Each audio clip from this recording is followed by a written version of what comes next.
Muy bien, pues vamos a comenzar este estudio siguiendo con nuestros temas del amor. Vamos a comenzar orando, ¿sí? Mi Dios, gracias Padre, porque tú nos has traído una vez más ante tu palabra, Señor. Y Padre, te ruego, Señor, que sea tu Santo Espíritu, mi Dios, el que nos esté hablando, que seas tú el que nos lleve a través de estos mandatos que tú tienes para nosotros, mandatos, mi Dios, que no son gravosos, que son buenos para nuestra vida, para nuestra alma, que podemos disfrutar y que al obedecerlo, Señor, nosotros somos los más beneficiados de ellos, Señor. Te pido, Padre, que tú nos guíes, que nos hables. Oramos en el nombre de Cristo Jesús. Amén. Bueno, los temas de este estudio que estamos llevando son unos a otros. La Biblia, como hemos visto, abunda sobre los mandatos de unos a otros: exhortarnos, amonestarnos, aceptarnos, perdonarnos, soportarnos, amarnos, animarnos, hospedarnos. Y todos estos mandatos terminan con unos a otros. Y la base de todo esto es el amarnos unos a otros. Amarás al Señor tu Dios con todo tu corazón, con toda tu mente, con todas tus fuerzas, y a tu prójimo como a ti mismo. Entonces recordemos un poquito el versículo de memorizar de la semana pasada. Lo estábamos proyectando ahí al principio, no sé si se dieron cuenta. Primera de Juan 3:16. Está fácil la cita, ¿no? La cita no se nos va a olvidar porque es Juan 3:16. Creo que la gran mayoría aquí me lo puede decir de memoria, y nada más le agregamos Primera de Juan 3:16. ¿Quién me lo quiere decir de los que no han dicho? Ya, a ver, ahorita te damos chance, pero primero los que no han dicho. No, pero la semana pasada sí dijeron. De los que no dijeron nada la semana pasada, para darle chance a todos, porque si no van a ser siempre los mismos, y yo quiero que otros se animen también. A ver, David. En esto hemos conocido el amor, en que Él puso su vida por nosotros, así también nosotros debemos poner la vida por los hermanos. Muy bien. Bueno, vamos a avanzar, y ya sé que se lo están memorizando. Por ahí en un tiempo que no sea del culto, cuando me toque les voy a repasar todos, porque si no nos alargamos mucho, y quiero yo dedicarle el tiempo a este estudio también, que es un estudio precioso. Y bueno, ahora toca también seguir viendo como una continuación de lo que fue la semana pasada, ahora es más sobre el amor. Y bueno, dice, ¿cuál es la medida del amor verdadero? Antes de entrar, como una introducción, a mí me gustaría que me acompañen, por favor, a Gálatas capítulo 5, versículo 14 al 22. Gálatas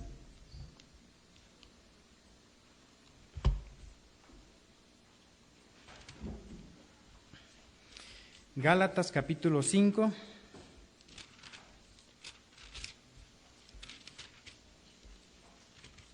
(14 al 22). Ahí estamos. Dice: porque toda la ley en esta sola palabra se cumple. Dice: amarás a tu prójimo como a ti mismo. Toda la ley en esta sola palabra se cumple. ¿Cuál es la ley? La ley son las cosas que debemos hacer, ¿sí? Lo que se espera de mí que yo haga. Y toda la ley se cumple en esto: amarás a tu prójimo como a ti mismo. Y luego viene otra cosa que realmente pensaríamos, ¿eso es lo que está sucediendo? Ahorita vamos a entrar a estudiar eso. Dice: pero si os mordéis y os coméis unos a otros, mirad que también no os consumáis unos a otros. Digo pues, andad en el Espíritu y no satisfagáis los deseos de la carne, porque el deseo de la carne es contra el Espíritu y el del Espíritu contra la carne, y estos dos se oponen entre sí para que no hagáis lo que quisierais. El tema aquí es que tenemos una orden: amar. Y yo creo que a todos nos gusta sentirnos amados y tener a alguien a quien amar, ¿no? Es algo que fuimos diseñados con esa necesidad. Así que podemos disfrutarlo nosotros cuando somos amados y cuando tenemos a alguien a quien amar. Pero resulta ser que, aunque sabemos que debemos amar, amamos. Dice: os mordéis y os coméis. O sea, nos estamos agarrando mordidas como perros rabiosos acá. Está hablando del aún con la lengua, el escarnecer al hermano. Escarnecer literalmente significa comer sus carnes. Y es hablar mal de los hermanos y criticar a los hermanos. Y empezamos nosotros a tener problemas con nuestros hermanos, y tenemos problemas con nuestros hermanos en carne. ¿Qué más esperamos también con los que no son hermanos en carne, pero somos hermanos en Cristo? Y también tenemos problemas. Entonces, si yo debo de amar, ¿por qué me cuesta amar? Aquí estaba la respuesta. Porque el deseo de la carne es contra el espíritu. Y el del espíritu, dice, es contra la carne. Esa es la realidad de lo que hay dentro de nosotros. Esa dualidad que tenemos nosotros de naturalezas. Tenemos una naturaleza activa, carnal, y tenemos una naturaleza que Dios nos dio.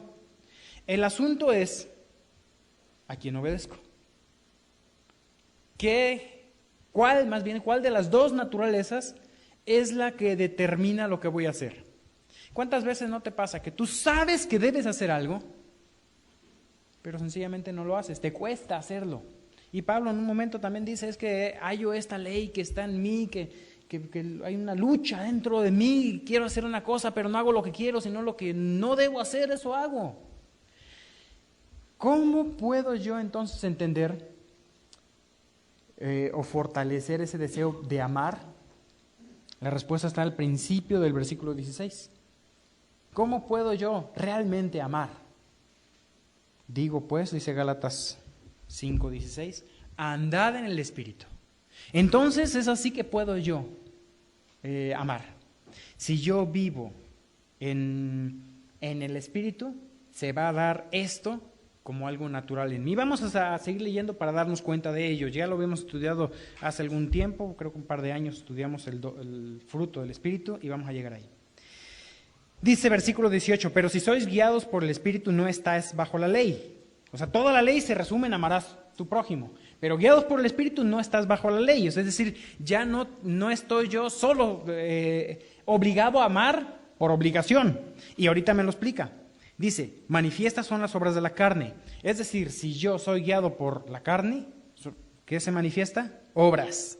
Adulterio, fornicación, inmundicia, lascivia, idolatría, hechicerías, enemistades, pleitos, celos, iras, contiendas, disensiones, herejías, envidias, homicidios, borracheras, orgías y cosas semejantes a estas, acerca de las cuales yo os amonesto, como ya os he dicho antes, que los que practican tales cosas no heredarán el reino de Dios. Oh, qué cosas tan terribles, ¿no?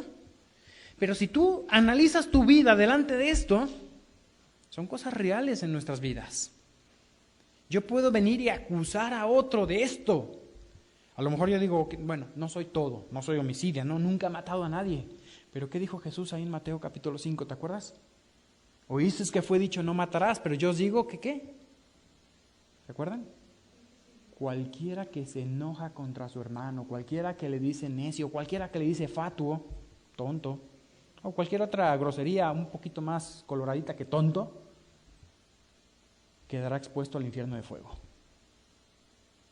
Entonces, yo si soy realmente consciente y analizo mi vida, son pecados terribles, que yo digo, eso se ven en las películas, el malo, ¿no? Ahí sí, cuando el antagonista de la novela o en la película, el que la hace de villano, ese sí es todo esto. Pero parece ser que nos comparamos con ellos. Si me comparo yo con el villano de la película, resulto ser bueno. Pero si me comparo con quien me tengo que comparar, ¿con quién es? Con Dios mismo, con Cristo. Sed pues vosotros santos porque yo soy santo, dice Dios. Entonces me comparo con Él y veo estas cosas dentro de lo que es Dios, lo riguroso que es Dios para nosotros. Me doy cuenta que eso está en mí. ¿Y por qué está en mí? ¿Saben por qué? Porque manifiestas son las obras de la carne. ¿Por qué está en ti? Porque en ocasiones dejas que la carne te domine. Y ese en ocasiones, para muchos puede ser la mayor parte del tiempo. Mientras que lo que se espera de un cristiano maduro es que la mayor parte del tiempo el que domine sea el Espíritu. Manifiestas son las obras de la carne. Y decíamos que hay ley, pero los que están, dice, al final aquí, versículo 18, dice, si estáis guiados por el Espíritu no estás bajo la ley. ¿Por qué? Vamos a seguir avanzando y encontramos nosotros, después de todas estas obras de la carne, que los que practican tales cosas no heredarán el reino de Dios, decía el final del versículo 21. Llegamos al versículo 22 y dice, mas el fruto del Espíritu es amor, gozo, paz, paciencia, benignidad, bondad, fe, mansedumbre, templanza. Contra tales cosas no hay ley. Por eso no estamos bajo la ley. El hecho de que no estamos bajo la ley en ese punto no significa que que estamos libres de hacer lo que queramos y no debemos guardar la ley. Total, ya no estoy bajo la ley. Dice la Biblia, algún pasaje en la ley, no robarás. Entonces, como el mandamiento ya no estoy yo bajo ese mandamiento, puedo robar. Total, no me voy a ir al infierno, ¿no? No es eso lo que está diciendo aquí el apóstol. ¿Qué está diciendo? La ley como tal, ya no es la que debe dominar tus acciones. Ya no es la ley la que te debe solamente por ella saber qué es bueno y qué es malo. ¿Quién es el que debe de guiar tu vida? El Espíritu. Ahora, nota, ¿cuántos frutos hay? 1. Dice más, el fruto del Espíritu. Ahora, ¿por qué? Fíjate que no dice los frutos, sí dice las obras de la carne, plural. Pero cuando habla del fruto del Espíritu, podemos contar, decimos 9 características del fruto. Son 9, pero podremos decir 9 características del fruto. Cuando hablamos del fruto, el fruto es 1. En otras palabras, cuando tú estás siendo lleno del Espíritu Santo, ¿qué se manifiesta en tu vida? 9 características. ¿Todas o solo algunas? Todas. Si tú estás viviendo una vida llena del Espíritu Santo, 9 características están en tu vida. Míralas. Míralas cada una. Amor, gozo, paz, paciencia, benignidad, bondad, fe, mansedumbre, templanza. 9. ¿Las has visto en tu vida algún momento? Si eres cristiano, yo creo que sí. Si tienes a Cristo en tu corazón, algún momento de tu vida debes haberlas visto. Puede ser que tú digas, ayer estuvieron en mi vida, en este momento las tengo, hoy en la mañana me levanté de buenas. Pero, ¿cómo fue tu día desde que te levantaste hoy en la mañana a que llegaste a la iglesia? Te levantaste tarde, te enojaste con tus hijos porque no estaban a tiempo, el desayuno no estaba a tiempo, se le quemaron los huevos a la mujer, y imagínate todo lo que pasó. ¿Y qué se manifestó ante todo eso? El fruto del Espíritu y las obras de la carne. Iras, disensiones, o el fruto del Espíritu. O sea, en ambas circunstancias, o más bien en la misma circunstancia, se puede manifestar cualquiera de las dos. O sea, aunque te levantes de pronto tarde, que no te sonó el despertador, o lo que sea que haya pasado, si tú te levantas, te pones de rodillas, oras, te acercas a Dios, el fruto del Espíritu puede estar. Es más, es una orden, no es opcional. Debes aprender a vivir con el fruto del Espíritu. Esta es la introducción a este estudio. ¿Por qué? Porque no puedo yo quedarme con el amarás al Señor tu Dios y a tu prójimo como a ti mismo, como una sencilla, como simplemente una orden que estoy obligado a cumplir. Porque ya después en Gálatas dice, esa es la ley, pero no estoy bajo la ley, estoy bajo el Espíritu Santo.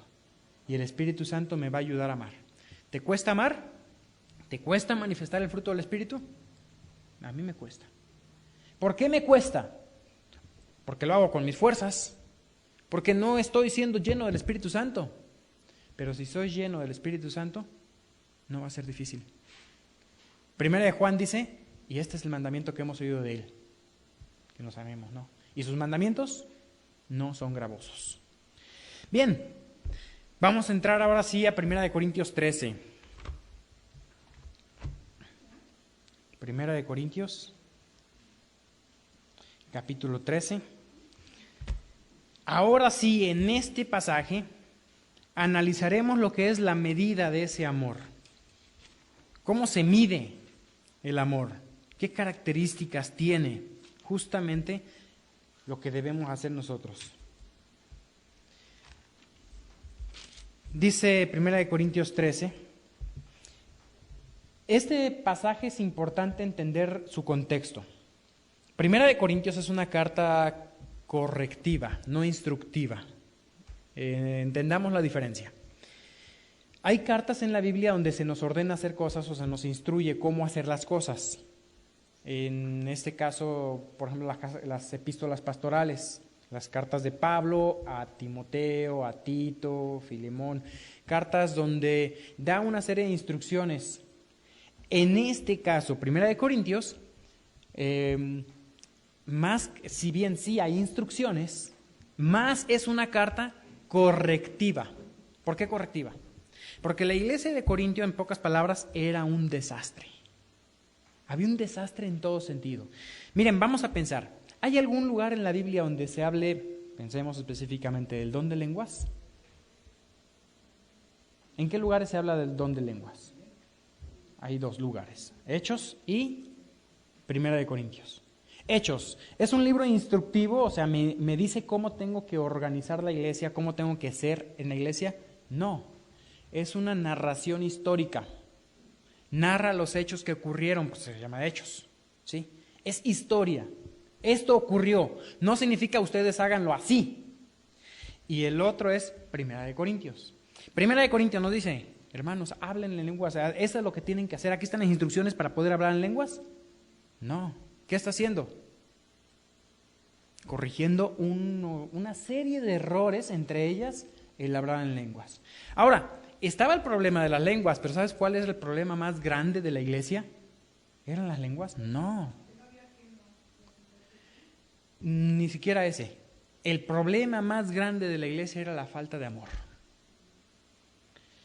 Le dice al principio, ustedes andan como niños, son carnales, son inmaduros, ustedes ya tendrían que ser maestros y tienen otra vez necesidad de que se les vuelva a enseñar lo básico de la Biblia. Ustedes están tolerando el pecado, ustedes están peleándose, que si yo soy de Pablo, que si yo de Apolos, que si... Y hay tú lees Corintios, es un macanazo, o sea, un garrotazo tras garrotazo en todo el libro, está Pablo dándoles duro y corrige errores y uno y otro, pero el problema principal era el amor.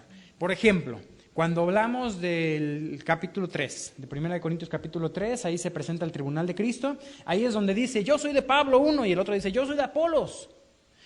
¿Y cuál es la corrección ahí? No os juzguéis. Tú, ¿por qué juzgas a tu hermano? Tú también, ¿por qué menosprecias a tu hermano? Todos compareceremos ante el tribunal de Cristo. No tenemos por qué juzgarnos. Amor. Y así, cada uno de esos, vamos avanzando, y...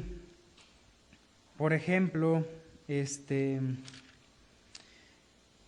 llegamos al capítulo 12 y dice, no quiero, hermanos, que ignoréis acerca de los dones espirituales.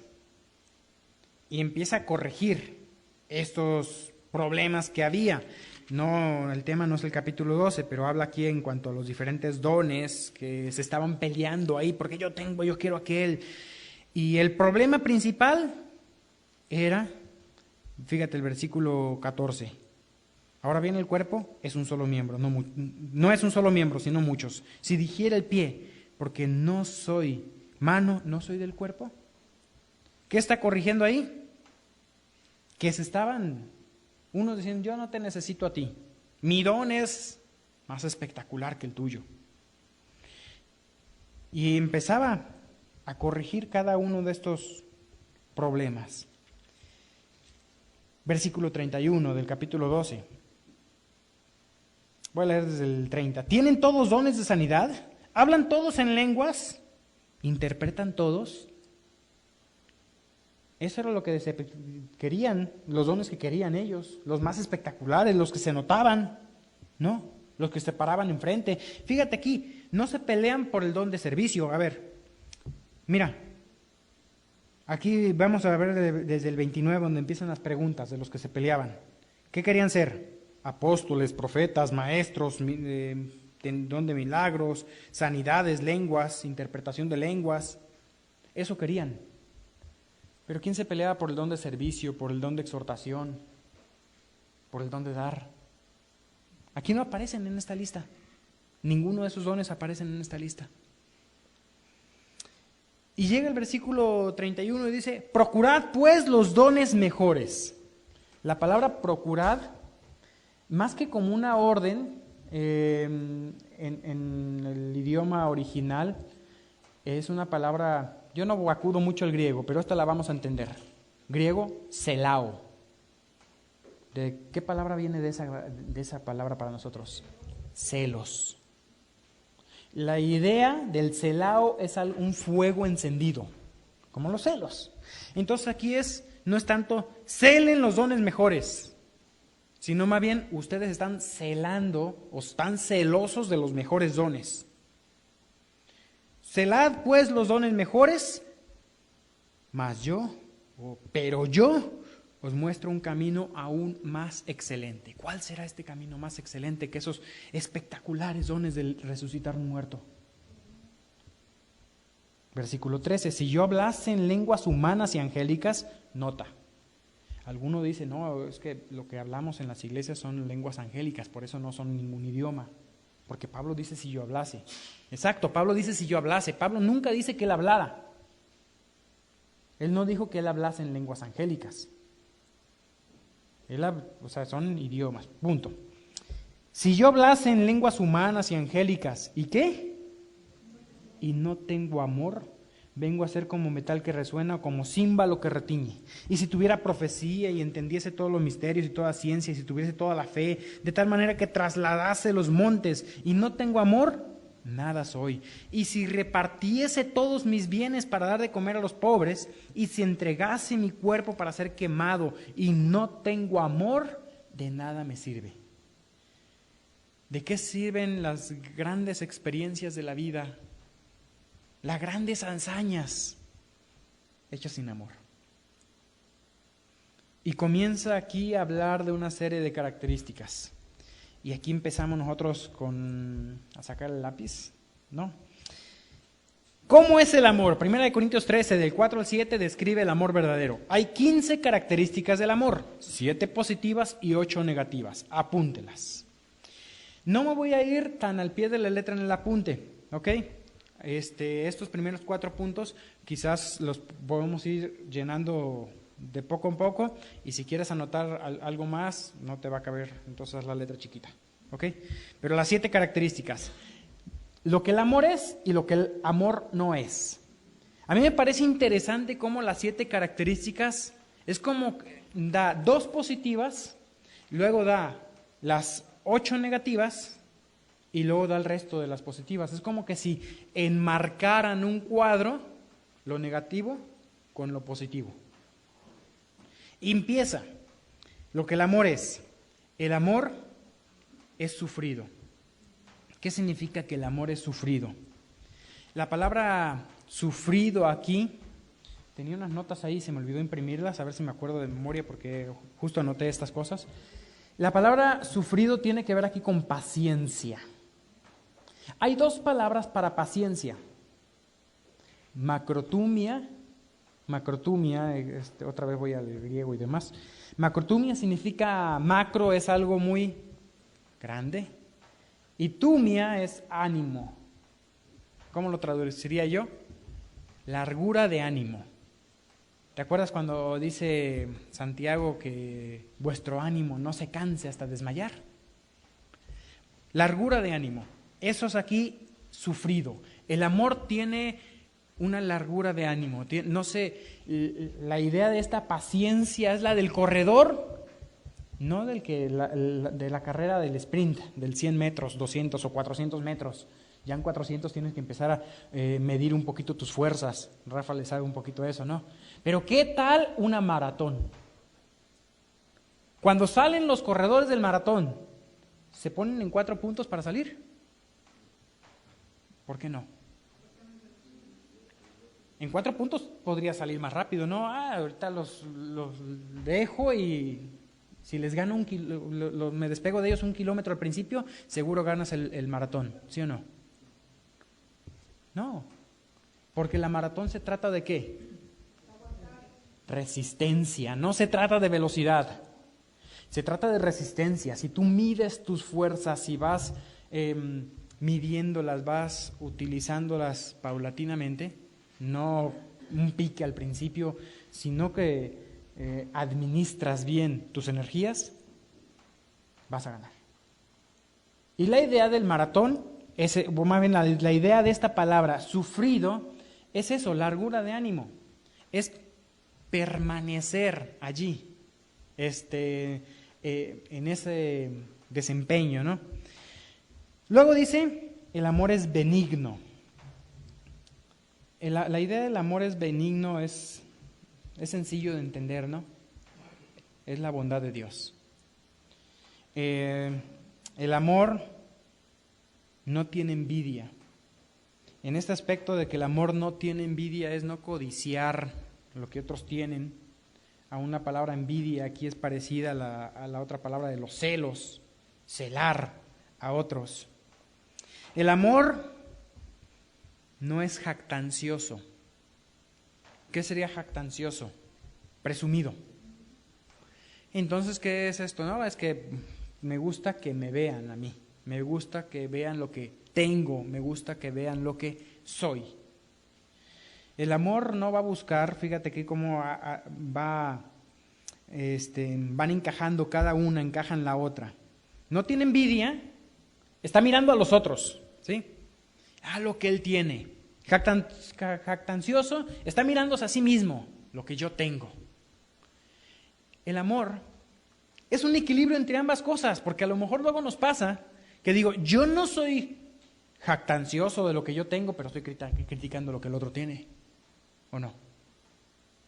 A veces empiezo a decir, es que fulano dice y estoy de alguna manera mirando al otro.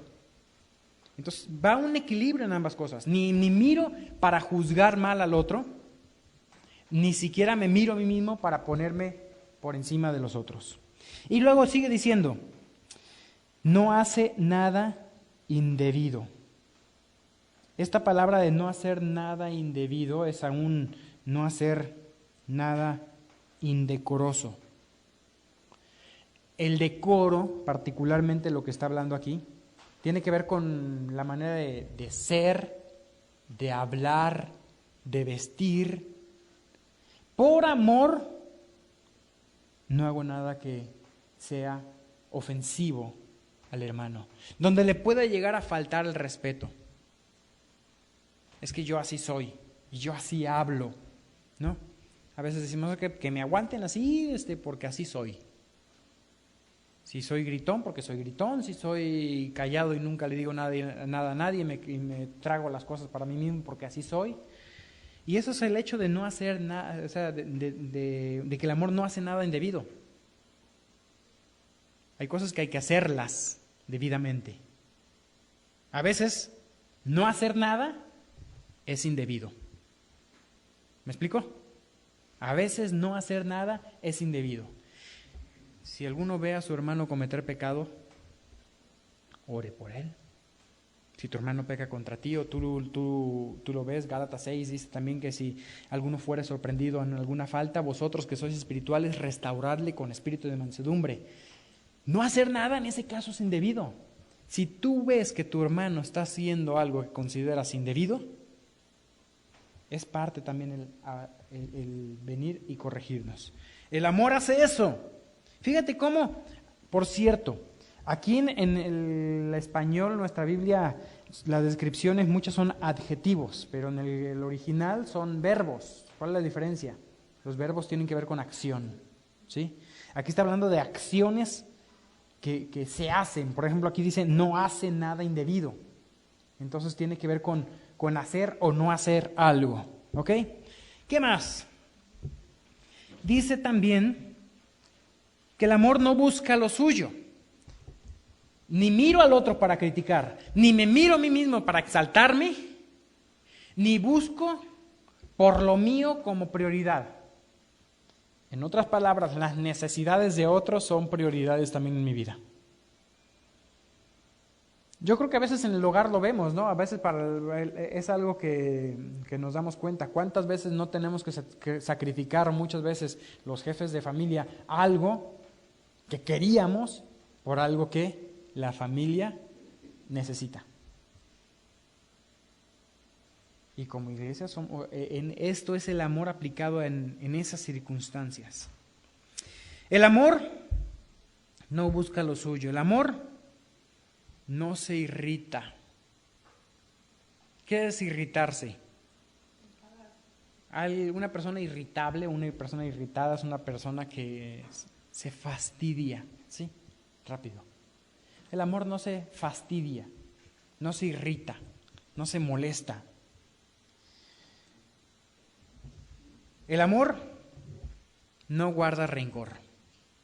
La palabra ahí no guarda se usa en la Biblia en otras ocasiones para llevar una lista económica. Llevar la lista de las deudas de la persona. Entonces llevas la lista y anotas quién debe qué. ¿Y sabes qué está diciendo aquí? Que el amor no hace qué. No lleva una lista de cosas que te hicieron. ¿Has escuchado eso? No, anótamelo en el hielo, ¿verdad? Esa es la idea. ¿Te hicieron algo? Nunca se me va a olvidar. Perdono, pero no olvido, dicen algunos, ¿verdad? ¿Qué dice aquí? El amor no guarda rencor, no lleva una lista de las cosas que te han hecho y no trata de recordarlas. Mira, cuando hablamos del perdón de Dios, lo hemos mencionado esto, que a veces decimos que Dios olvida nuestro pecado. Pero ¿cómo puedo yo pensar que un Dios omnisciente se le vaya a olvidar algo? ¿Se le podría a un Dios omnisciente olvidársele? No, no se puede. ¿Qué es lo que dice la Biblia? Dios dice, no me acordaré más. Esa es la idea aquí. No significa que se te olvide, ¿ok? Se me va a olvidar. Se trata de no recordarlo más, no sacarlo de nuevo a relación. Cada vez que tienes algún problema, sí, pero es que la otra vez me hizo esto, ya van 3. Primero me miró feo, luego no me saludó y luego se fue rápido para que no me despidiera. Ya me las hizo. Y ya empezamos a guardar rencor. Ahí tengo mi listita, un libretón acá atrás, de todas las cosas anotadas, de todo mi rencor guardado. ¿Y dónde se guarda? En el corazón. Ahí va esa lista. El amor destruye esa lista. Les había contado que en un momento teníamos un plan de hacer un buzón de quejas y sugerencias, bueno, de quejas más bien. Un buzón de quejas en el club bíblico y hacer una cajita así para anotar quejas y todas las cosas que tú estás viendo mal en el club o de otros, decorarla bien, que todos doblen sus quejas, las metan ahí. Y ya que empieza el club bíblico, sacamos el buzón. Bueno, ahora vamos a hacer, le echamos gasolina y le prendemos fuego. Esa es la idea de hacer con nuestras quejas. Nosotros, en nuestro corazón, destruirlas. Bueno, ¿qué más sucede con el amor? ¿Qué es lo que no hace el amor? El amor no se goza de la injusticia. Se lo merecía, qué bueno que le pasó esto.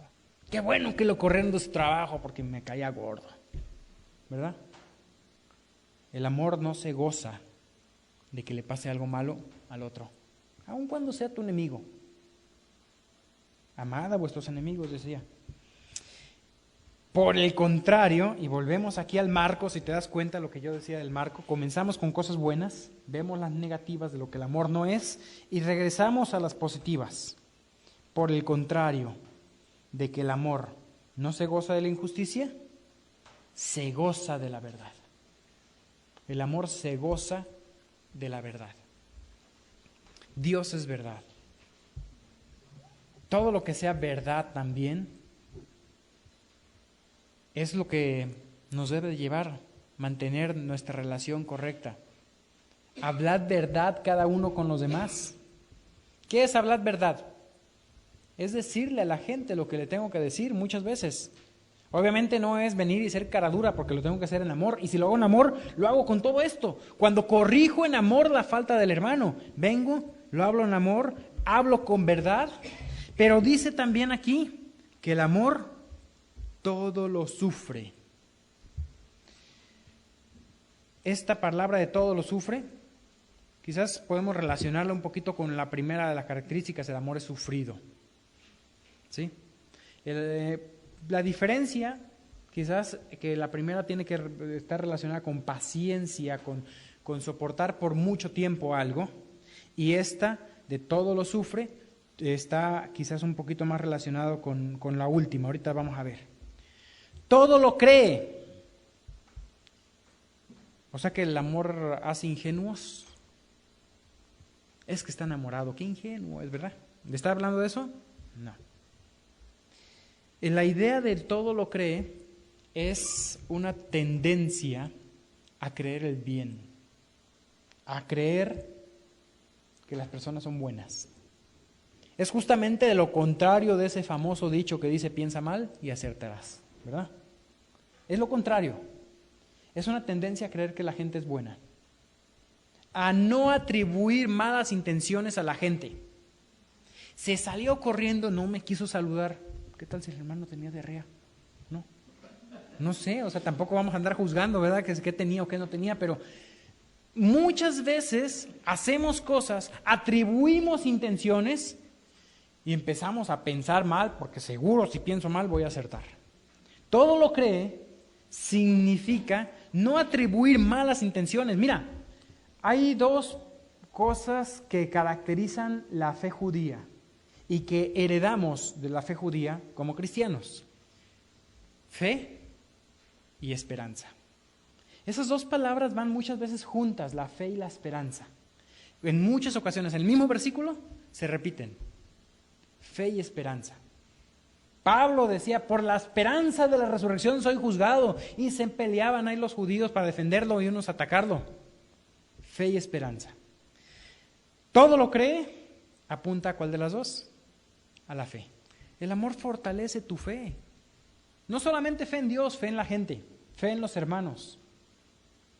Fe que aunque yo pueda saber que el hermano, igual que yo, es carnal muchas veces, tiene naturaleza carnal, puede ser que en algún momento sea grosero, tengo fe, fe en los hermanos. Puedo creer que Dios puede cambiarlos, puedo creer que si Dios me cambió a mí, ¿cuánto no más al hermano? Pablo lo decía, que a mí que soy menos que el peor de los pecadores, me ha puesto como ejemplo. Yo, el nacido fuera de tiempo. La idea ahí de nacido fuera de tiempo es el abortivo. Yo un abortivo, decía él, nacido fuera de tiempo. Que soy menos que el, porque perseguí la iglesia de Dios. Y él se pone como ejemplo. Y Pablo dice, si Dios me cambió a mí, si Dios me cambió, si Dios te cambió, cree que Dios puede cambiar al hermano. La persona que te ha hecho mal, ¿puede cambiar? ¿Qué tal si Dios te puso a ti porque te necesita ese hermano para que cambie para bien? Muchas veces lo he mencionado, que las personas con las que más he tenido yo personalmente problemas, que me he enfrentado con que me peleé con él, me molesté con él, yo no soy de pelearme en ese sentido así, pero sí de que me hagan enojar. Y me hizo enojar a alguien, y muchas veces con las personas que me molesté, llegaron a ser mis mejores amigos. ¿Por qué? Porque nos necesitamos. Hierro con hierro se aguza. Dice, todo lo cree. Fe. ¿Y cuál es la otra palabra que les dije que caracteriza la fe judía? ¿Qué dices después? Todo lo espera. El amor fortalece la fe. El amor fortalece la esperanza. Fe y esperanza están juntos aquí. Tener esperanza también, esperar cosas buenas de la gente, saber que Dios los puede cambiar, están relacionadas ambas. Y finalmente dice, todo lo soporta. Palabra griega que en español muchas veces se traduce también como paciencia. La primera era macrotumia, cuando el amor es sufrido, macrotumia. La segunda es soporta. La palabra es diferente, es upomone, la idea, o hupomone, algunos, la idea es permanecer debajo. En este caso no está en movimiento, no estás aguantando por mucho tiempo una distancia larga, sino más bien es permanecer debajo. ¿Cuál es la idea? Tienes una carga muy pesada y aguantas. Tiene que ver con fuerza. Soportar tiene que ver con fuerza. Entonces, el soportar al hermano, tiene que ver con tener un carácter fuerte. Y fuerte no es explosivo, irritable, molesto, ¿no? En este caso el carácter fuerte se manifiesta por esto, un carácter bajo control. Hasta ahí vemos las características de este amor, ¿no? Entonces vimos ya, regresando al apunte, lo que el amor es. ¿Qué anotaron que el amor sí es?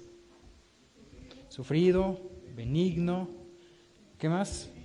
Se goza de la verdad, todo lo sufre, todo lo cree, todo lo espera, todo lo soporta, nunca deja de ser.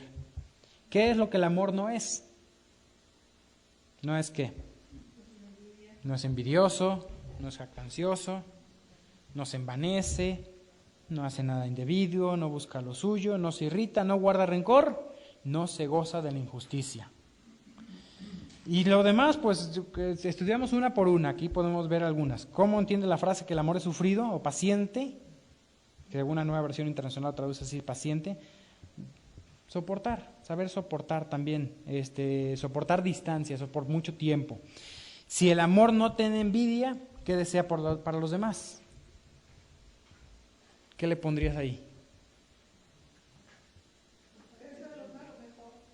Lo mejor, compartir. Creo que ese cuadra un poquito más en el siguiente. Si el amor no busca lo suyo, no es egoísta, ¿qué busca entonces? Yo lo pondré. Necesidades de otros. Ok. Ahí sí yo pondría compartir también. Ahora, ¿dónde estás más débil tú? ¿Qué necesitas tú desarrollar y fortalecer más? Que tienes tú que analizar cada una y quizás hasta marcarlas, o sea, ¿por qué no? Marcar dónde sientes tú que estás más débil y que tienes que trabajar. Quizás Dios te muestra algunas ahora y en otro momento te muestre otras, pero tienes que trabajar en tu vida. Vamos a ver aquí, realmente estamos en tiempo porque esta parte es donde me quería enfocar. Yo sé que ya vamos avanzado en tiempo, pero al final vamos a verlo rápido. Vamos a ver un ejercicio práctico. Apunte las características del amor mencionadas en 1 Corintios 13, del 4 al 7, que corrigen las siguientes afirmaciones equivocadas. Por ejemplo, cuando alguien llega y dice, jamás lo voy a perdonar por lo que me hizo. No guarda rencor. Hay varias que podrían entrar en algunas, ¿ok? Incluso cuando tú muestras varias características, fortalecen el hecho de poder hacer lo que debo hacer, ¿sí? No guardar rencor. ¿Habría alguna otra? Benigno, ok. La siguiente, ¿por qué es tan popular Juanita cuando yo he alcanzado los mismos logros? No es envidioso. ¿Alguna otra característica que podemos anotar? Jactancioso, porque si yo también he logrado eso. No aguanto a mis hermanitos, siempre me están molestando. El amor todo lo soporta. Agregaría yo algunas otras ahí. El amor no se irrita. El amor es sufrido. Mi marido es un perdedor, nunca logrará algo en la vida. Ok, no se envanece. ¿Qué más? ¿Alguna otra?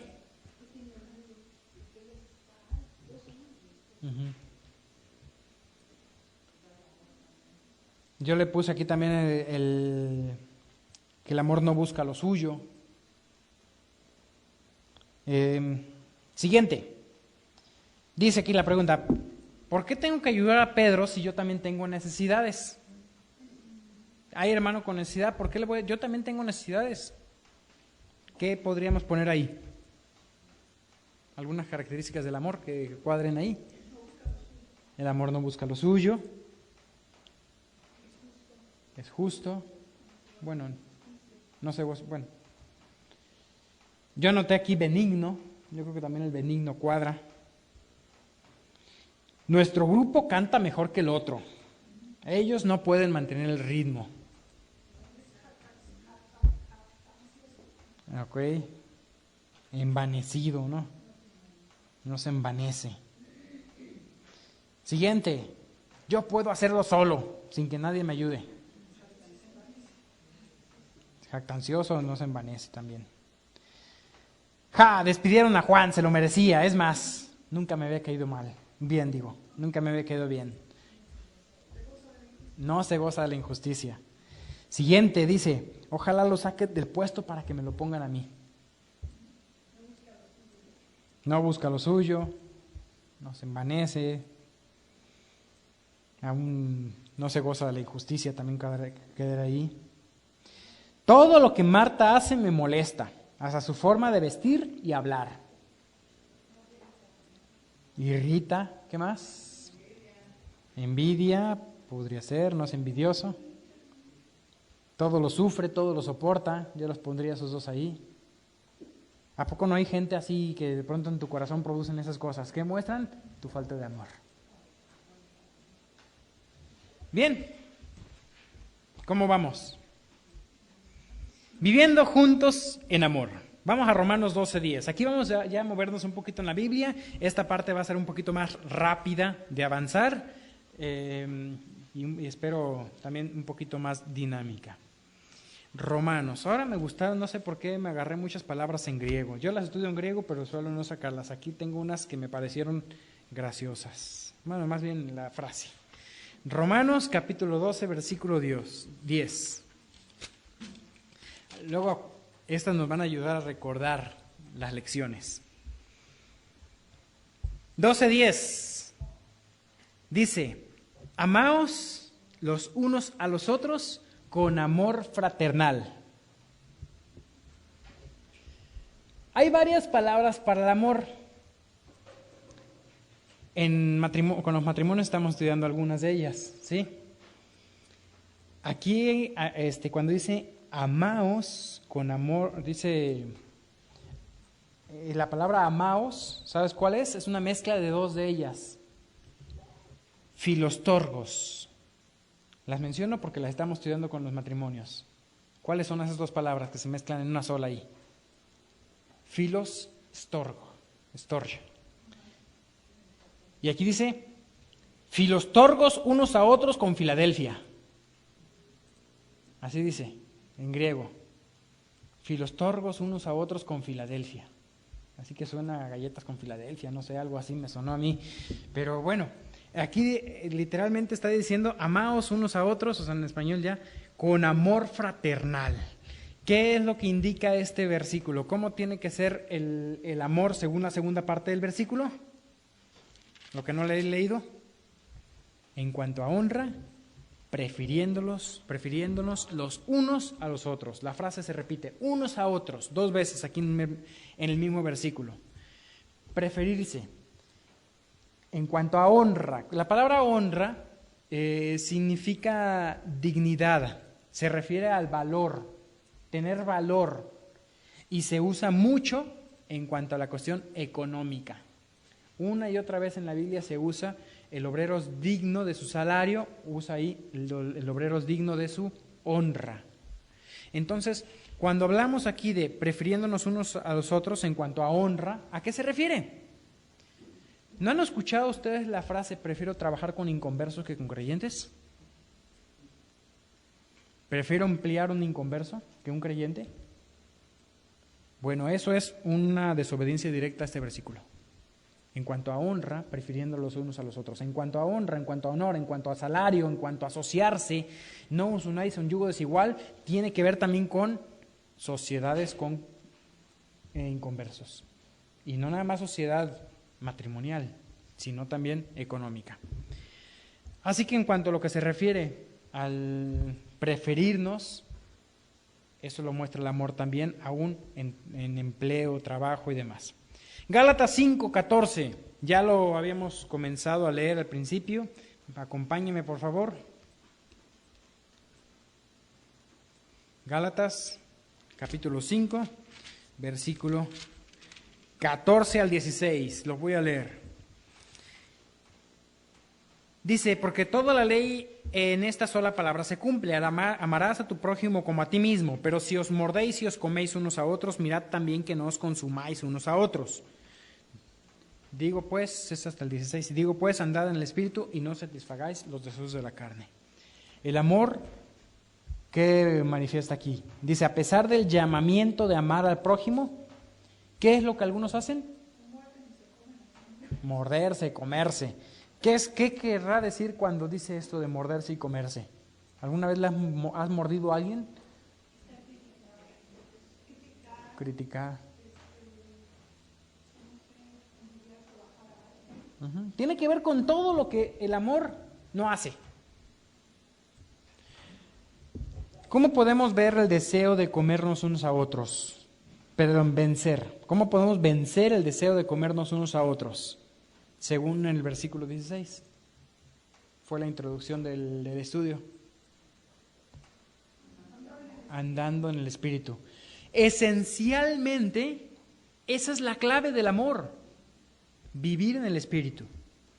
Y finalmente dice, versículo 1 de Pedro 4:8, y ante todo tener entre vosotros ferviente amor, porque el amor cubrirá multitud de pecados. ¿Qué hace el amor para permitirnos vivir juntos?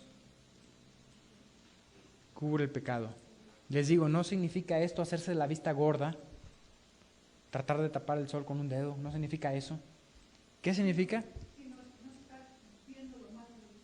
Tiene que ver con el todo lo cree, tiene que ver con el todo lo soporta, tiene que ver con el no sacar las cosas y hacer referencia. Así que el amor cubre, es lo que dice, no me acordaré más, las cubre para no verlas, para no recordarlas. Atrás de esas cortinas yo sé lo que hay, pero no lo veo porque ahí me meten los albañiles todas sus cosas de trabajo, a lo mejor los de las orillas lo ven, pero está cubierto. Esa es la idea, el amor tapa las faltas. Y bueno, explique la frase, el amor cubrirá de multitud de pecados, creo que ya lo hicimos. Leo la siguiente párrafo, dice, el amor verdadero no depende del comportamiento del otro, más bien es amar aún con sus fallas. Cristo dio su vida por los buenos y malos. Su sacrificio nos dio un ejemplo de cómo amar, entregándonos en servicio unos por otros. Vea el caso de Pedro en 2 de Juan 21, del 15 al 17. De Pedro en Juan 21, 15 al 17. Aún después de haber negado a Jesús 3 veces, ¿qué trabajo se le encomendó a Pedro? Vamos a citarlo nada más, a lo mejor no vamos al pasaje por cuestión de tiempo, pero dice, Pedro, ¿me amas? Y Pedro dice, sí, Señor, tú sabes. Las palabras ahí es, Pedro, ¿me agapeas? Usa ágape. Sí, Señor, tú sabes que te fileo. Pedro, ¿me amas? Sí, Señor, tú sabes que te quiero. Pedro, ¿me quieres? La tercera vez le dijo, Pedro, ¿me quieres? Y Pedro se entristeció porque la tercera vez le dijo, Pedro, ¿me quieres? Sí, Señor, tú lo sabes todo. Tú sabes que te quiero. Apacienta mis ovejas. 3 veces. A pesar de haber negado Pedro 3 veces a Cristo, en esta ocasión 3 veces reafirma Pedro también ese amor. Quizás él no se atrevió a decirle, Señor, te amo, porque él sabía lo que había hecho. Es lo que le digo yo, esos cantos de Señor, te amo, no son cualquier cosa cantarlas. Pedro no se atrevió a hacerlo. Él dijo, Señor, te quiero, porque lo había negado. Y a pesar de eso, Cristo le encarga ese trabajo. Él nos conoce. Dios conoce las dificultades, así como Cristo conocía la dificultad de Pedro. Ese que siempre era impetuoso y siempre se avanzaba. Antes decía, Señor, yo voy a morir por ti, si es necesario voy a dar mi vida por ti. Y después no se atrevió a decir, Señor, te amo. Porque él conoció su debilidad. Y nosotros a veces nos envanecemos pensando, sí, yo amo a Dios, pero no amo al hermano. ¿Amas a Dios? ¿De verdad amas a Dios? ¿Y cómo está tu relación con los hermanos? ¿Qué es lo que no debemos amar? Primera de Juan 2:15. Vamos a ver, Primera de Juan 2:15. Acompáñenme. Vamos avanzando hacia el final, ya los últimos versículos están aquí cerquita. Primera de Juan, capítulo 2, versículo 15.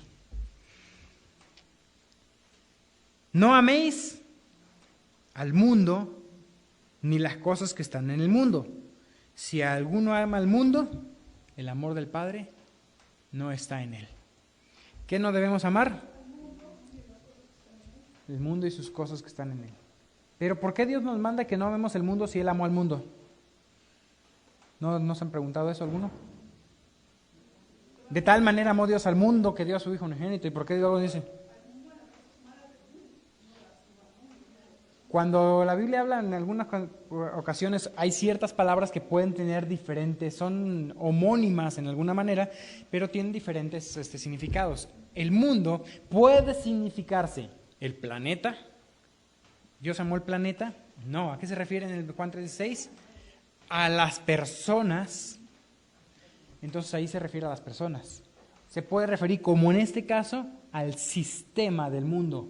¿Quién es el Dios de este mundo? El diablo. Eso habla del sistema del mundo. Entonces no amemos este sistema. Vivimos, sí, en el mundo, pero no somos del mundo. Vivimos en este sistema, pero no podemos nosotros aferrarnos a este sistema. El otro día hablaban de qué tan correcto es que los cristianos anden haciendo marchas y defendiendo sus cosas y todo eso.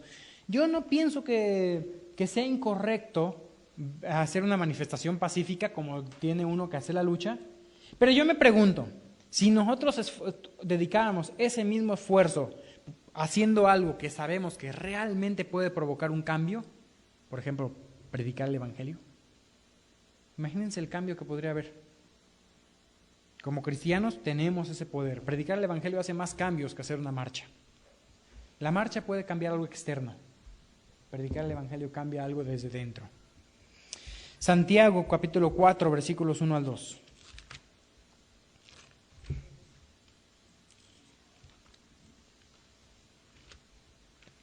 Santiago.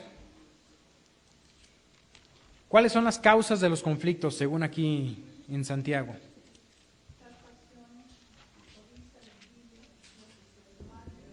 Dice aquí, ¿de dónde vienen las guerras y los pleitos entre vosotros? ¿Por qué te peleas? ¿Por qué hay conflictos en ti, en tu familia? ¿Por qué a lo mejor hoy antes de venir a la iglesia tuviste que pelear con alguien para poder llegar acá y todo? ¿De dónde sale esto? ¿No es de vuestras pasiones que combaten en vuestros miembros? Codiciáis y no tenéis, matáis y ardéis de envidia, lo cual y no podéis alcanzar, y lucháis, pero no tenéis lo que deseáis porque no pedís. Y pedís y no recibís porque pedís mal para gastar en vuestros deleites. Oh almas adúlteras, ¿no sabéis que la amistad del mundo es enemistad contra Dios? No améis al mundo. Entonces la causa de los conflictos, yo le puse aquí algunas palabras: codiciar, envidiar, desear, celar, muchas veces buscar cada uno su propio bien, defender el punto. Eso es causa de esas guerras y pleitos. Amar las cosas del mundo, como diríamos aquí, me constituye enemigo de Dios, pero dice, amar las cosas del mundo afecta mi capacidad de amarnos unos a otros. Entramos en conflicto cuando damos prioridad al adquirir cosas en lugar de construir relaciones positivas con otro. A lo mejor tus últimos conflictos con alguien tuvieron que ver más por algo del mundo, te peleaste más por algo, por tu amor a que el huevito no estuviera frío, que por el amor a la persona. No sé, o sea, no sé si alguno se peleó por eso, voy a decir que me contó la esposa. No, nadie me contó nada, entonces para que no vayan a... Estoy poniendo ejemplos al azar. Todo parecido con la vida real es mera coincidencia, ¿ok? Pero que eso es lo que causa. Hay cosas en su vida que impiden su relación con otros. ¿Cuáles son? Analicemos nuestras vidas. Eso es lo que tenemos que hacer. Los cristianos nos amamos unos a otros, pero ¿qué reacción debemos esperar de los no creyentes? ¿El nuevo creyente va a amar al cristiano? Primera de Juan 3:13. ¿Qué es lo que hace? Primera de Juan 3:13.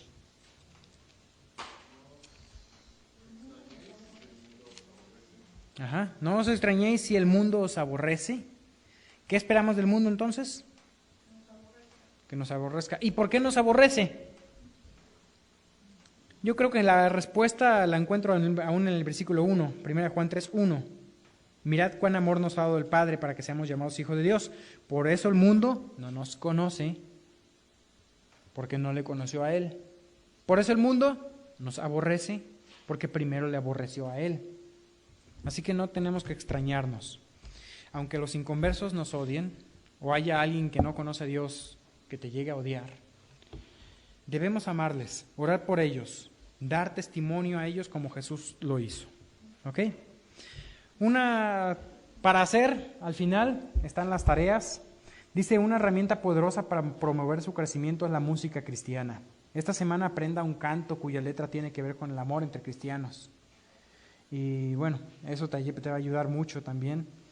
Dice, al final, para crecer, la lectura que nos toca es Hebreos 11:12, 1 de Pedro 1-5. Y memorizar Juan 13:35. En esto conocerán todos que sois mis discípulos, si tuviereis amor los unos con los otros. ¿Sí? Vamos a terminar orando. Y al orar también siempre analiza tu vida. Mira lo mucho que nos hace falta para fortalecer el amor. Es fácil decir yo amo, pero el amor se demuestra. Y a veces cuando nos fallamos en demostrarlo, que todos fallamos en hacerlo, fortalezcámonos con la llenura del Espíritu Santo y con su fruto. Padre, gracias Dios por este día, gracias por este estudio que nos has permitido tener. Señor, tenemos ese mandamiento, pero como dice tu palabra también, podemos hacerlo porque tu Espíritu Santo muera en nosotros. Mi Dios, que podamos acudir a ti en confesión, en perdón, orando unos por otros, acudiendo y buscándote para poder ser llenos y mostrar ese fruto del Espíritu Santo en nosotros. Que se manifieste el amor en nuestros hogares, en esta iglesia, hacia aquellos que tienen conflictos con nosotros. Mi Dios, que se manifieste el amor como fruto de la obediencia a ti. Gracias te damos en nombre de Jesús. Amén.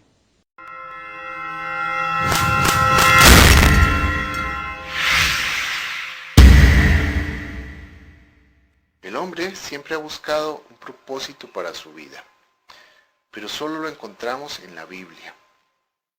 Dios dice que yo he venido para que tengan vida y la tengan en abundancia. Entonces, ¿por qué si Dios ofrece esta vida en abundancia, hay tantas personas en el mundo que no están experimentando esta vida en abundancia que Dios ofrece? Pues porque la Biblia también nos dice, por cuanto todos pecaron y están destituidos de la gloria de Dios. Todos nos incluye a ti y a mí. Eso es muy fácil de explicar. Supongamos que aquí está el hombre y aquí está Dios. Ambos estamos en diferentes extremos y no solo eso. Nosotros nos encontramos en la orilla de un gran precipicio que nos lleva a la perdición. Al ver esto el hombre intentó cruzar ese precipicio por medio de sus filosofías, religión, incluso buenas obras. Pero hay algo muy claro en la palabra de Dios. La salvación no es por obras. Entonces te preguntarás, si la salvación no es por obras, ¿de qué forma puedo salvarme? La Biblia también nos habla de eso, que esa separación de Dios, esa muerte, ya la pagaron, porque Cristo murió por nosotros. Dios ya cruzó ese abismo que nos separaba de Él al enviar a su Hijo a morir por nuestros pecados en la cruz. Él ya ocupó tu lugar. Pero no solo eso, Jesús dijo, yo soy el camino, la verdad y la vida. Nadie viene al Padre si no es por mí. No dice, yo soy uno de los caminos o yo podría ser el camino. Afirma que Él es el único camino.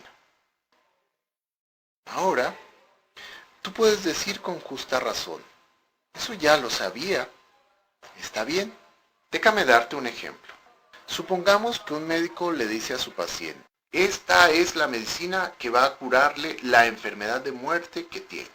Entonces tú como paciente la ves, la analizas y dices, sí, esta medicina es la que me va a curar la enfermedad de muerte que tengo. Y la pones sobre la mesa y allí la dejas. ¿Ya con eso te curaste? ¿Ya con eso no te moriste? te vas a morir de todas formas si solamente sabes que te va a curar, pero no la tomas. Necesitas tomarla. Es igual para con Dios. No basta saberlo intelectualmente. Necesitas tomar y recibir personalmente a Jesús como tu Salvador y el pago que hizo por ti. Ahora, con una medicina es fácil. Pero ¿cómo tomas ese regalo de Dios? Bueno, es por medio de la fe, ya que la Biblia afirma que si confiesas con tu boca que Jesús es el Señor y crees en tu corazón que Dios lo resucitó, serás salvo. Ahora, ve con Dios y dile personalmente: Señor, reconozco que soy pecador, que te necesito, que yo no puedo salvarme por obras. Creo que tú moriste en mi lugar por mis pecados. Creo que tú resucitaste. Te abro la puerta de mi vida y te recibo como mi Salvador. ¿Cómo sabes que Jesús te va a salvar? Pues hay una promesa en la palabra que dice que Jesús está a la puerta y te llama. Y si oyes su voz y abres la puerta, Él entrará a ti.